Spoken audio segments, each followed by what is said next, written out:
Reels ಮಾಡ್ಕೊಂಡ್ ನಿಂತ್ರ 50 kg ಇದ್ದಿದ್ದ 90 kg ಹಾಕಿನಿ. ಸ್ಲಿಮ್ ಆಗುದಿಲ್ಲ ನೋಡಿ ಹಿಂಗ್ ಮಾಡಕಟ್ರ. ನಡಿಯಲ್ಲ ಜಿಮ್ ನಡಿಯಲ್ಲ. ನಿಂತಾಕಿ ಮಿರರ್ ಮುಂದ ರೀಲ್ಸ್ ಮಾಡ್ಕೊಂಡ ಹಿಂಗ್ ಮಾಡಿದ್ರ ಹೆಂಗ್ ಬರ್ಬೇಕ? ಸ್ಲಿಮ್ ಆಗುದಿಲ್ಲ ನೋಡ್ ಮತ್ತ. ಸರ ಒಂದ ರೀಲ್ಸ್ ಮಾಡ್ಕೊಂಡ್ ಬರ್ತೀನ್ರಿ. ನನ್ ಫ್ರೆಂಡ್ಸಿಗೆಲ್ಲ ಗೊತ್ತಾಗೈತಿ ಜಿಮ್ಮಿಗೆ ಸೇರಳ ಅಂತ. ನೀ ಏನ್ ಫ್ರೆಂಡ್ಸಿಗೆ ತೋರ್ಸಾಕ್ ಬಂದೇನ್? ಜಿಮ್ಮಿಗೆ ಸ್ಲಿಮ್ ಆಗಕ್ ಬಂದಿನಿ ನಡಿಯಲ್ಲೇ. ಮತ್ತ ಆಮೇಲೆ 1 ತಿಂಗಳ ಆದ್ಮೇಲೆ ನಮಗ ಬೈತೀರಿ ನೀವ. ನೋಡ್ರಿ ಸರ್ ಇಲ್ಲಿ ಜಿಮ್ಮಿಗೆ ಬರಾಕತ್ತೇನಿ ಏನ್ ಸ್ಲಿಮ್ ಆಗವಲ್ತ ಅಂತೇಳಿ ರೊಕ್ಕ ಕೊಟ್ಟಿದ್ ನಮಗೆ ಇದು ಮಾಡ್ತಿರಲ್ಲೋ. ಹೋಗಲ್ ನಡಿ ಜಿಮ್ ಮಾಡಿ ನಡಿಯಲ್ಲಿ. ಆಯ್ತು ಬಿಡ್ರಿ.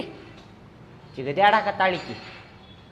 ಈ ತಗೋಬಾ ಇಲ್ಲಿ ನಡಿ ಲಗುನ ನಡಿ. ಏನ್ ನಿಂದ್ರಾಕತಿ ನಡಿ. ಅದ ರೀಲ್ಸ್ ಬಿಟ್ರೆ ನನಗೂ ಟ್ಯಾಗ್ ಮಾಡ. ತಗೋ ಇದು ಕುಂದ್ರ. ಏನ್ ಮಾಡ್ಬೇಕ್ರಿ? ನಾ ಏನ್ ಮಾಡ್ಬೇಕ್ರಿ? ಹೋಗ್ ನಿನ್ ಕಡೆ ಬರ್ತೇನೆ. ಹೋಗಿ ಇಲ್ಲಿ ಹೇಳಾಕತ್ತೇನಿ. ಫಸ್ಟ್ ಇಲ್ಲಿ ಹೇಳಿ ನಿನ್ ಕಡೆ ಬರ್ತೇನೆ. ಹೋಗ್ತಮ್ಮ ಅದ ಕೇಳಾಕತ್ತೇನ್ರಿ ನಾ ಏನ್ ಮಾಡ್ಬೇಕಂತ ಹೇಳಿ. ಹೋಗ್ ಬರ್ತೇನೆ. ಹೋಗ್ ಇಲ್ಲಿ ಹೇಳಾಕತ್ತೇನೆ. ಹೋಗ್ ಸ್ವಲ್ಪ ನಿನ್ ಕಡೆ ಬರ್ತೇನೆ. ಹೋಗ್. ಇದ ಬರಬ್ಬರಿ ಮಾಡಿ ಹಿಂಗ ಜಗ್ ಹಿಂಗ ಲಘು ಲಘುನ ಜಗ್ಬೇಕು. ಹಿಂಗ ಮಕ್ಕೊಂಡ್ಬಿಟ್ಟೆ ಅಂದ್ರ ಆಗುದಿಲ್ಲ. ಏನು ಸ್ಲಿಮ್ ಆಗುದಿಲ್ಲ ನೋಡ್ ಮತ್ತ. ದಾಗಿ ಮೇಲೆ ಒಂದ್ ರೀಲ್ಸ್ ಮಾಡೋಣ್ರಿ. ಯವ್ವ ಸುಮ್ ಕುಂದಿರ್ತೇನ್ ಸ್ವಲ್ಪ? 10 ಸಲ ರೀಲ್ಸ್ ಮಾಡಾಕಿಯೋ. ಮೊದಲ್ ಜಿಮ್ ಮಾಡ ಆಮೇಲೆ ರೀಲ್ಸ್ ಮಾಡೋಣಂತ. ಏನ್ 10 ಸಲ ರೀಲ್ಸ್ ಮಾಡೋಣ ಅನ್ನಕತ್ತಿ? ಇದ್ರಾಗ ಒಂದ್ ಮಾಡೋಣ್ರಿ. ಸರಿ ಇಲ್ಲ ಸರಿ ತೋರಿಸ್ತೇನೆ. ಸರಿ ಒಂದ್ಸಲ ಸರಿ ಹಿಂಗ್ ಮಾಡುದಲ್ ಸರಿ. ಅದ್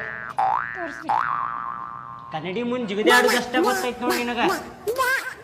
ನೋಡಿಲ್ಲ ಹಿಂಗ ಮಾಡ್ಬೇಕು ನೋಡ. ಏನಪ್ಪ ಇದ 5 kg ಹಬ್ಸಕ ನನಗ್ ಪಂಚರ್ ಆಗಾಕತ್ತೇನ. 20 kg ಹಬ್ಸಿದ್ದೆ ಅಂದ್ರ ಪುಸುಕ್ಕ ಅಂತಿದ್ದೇನ. ನೋಡಿಲ್ಲ ಹಿಂಗ ಮಾಡ್ಬೇಕು ನೋಡ. ಹಿಂಗ ಮಾಡಿದ್ರ ಸ್ಲಿಮ್ ಹಾಕಿ. ರೀಲ್ಸ್ ಮಾಡಿದ್ರೆ ಏನ್ ಹಾಕಿ ಹೇಳ? ಏನು ಆಗುದಿಲ್ಲ. ತಗೋ ಇದು ಬರಬ್ಬರಿ ಹಿಡ್ಕೋ. 5 kg ಇರ್ಲೋ ಏನ್ 10 kg? 5 ಸಾಕ್ರಿ. ಅದ ಅಂದ್ಯಾ ನನಗ 5 kg ಆಗ್ವಲ್ತ. ಈಗ ನಿನಗ 10 ಹಾಕಿದೆ ಅಂದ್ರ ಮಕ್ಕೊಂಡ ಬಿಡ್ತೀನಿ ಇಲ್ಲಿ. ಬರಬ್ಬರಿ ಎಬಸ್ ತಳಗಿನ ಮಠ ಎಬಸ್ ಸ್ವಲ್ಪ. ಬರಬ್ಬರಿ ಹೊಡ್ಯಾಕತ್ತಿ ನೋಡಿ. ಈಗ ಹಿಂಗ ಹೊಡಿ. ನೋಡಿಲ್ಲೇ 4 ಸಟ್ ಹೊಡಿ. ಬರಬ್ಬರಿ 40 ಹೊಡೆದ ನನ್ನ ಕರಿ ಇಲ್ಲಿ ಹೇಳ್ತಿರ್ತೇನೆ ನಾನು. ಹೇಳಾಕತ್ತೇನೆ ನೋಡ. ಮತ್ ಕಡಿಮೆ ಹೊಡೆದ್ರ ಆಗುದಿಲ್ಲ ನೋಡ. ಸ್ಲಿಮ್ ಗಿಮ್ ಆಗುದಿಲ್ಲ. ಆಮೇಲೆ ನಮಗ್ ಭಯಕ್ ಹೋಗ್ಬೇಡ್ರಿ ನೀವು. ನೀವ್ ಹೋಗ್ರಿ ಸರ, ನಾ ಹೊಡಿತೀನಿ. 2 ಸಟ್ ಹೊಡೆದ್ ನಾನು, 4 ಹೊಡೆಯಲ್ಲ.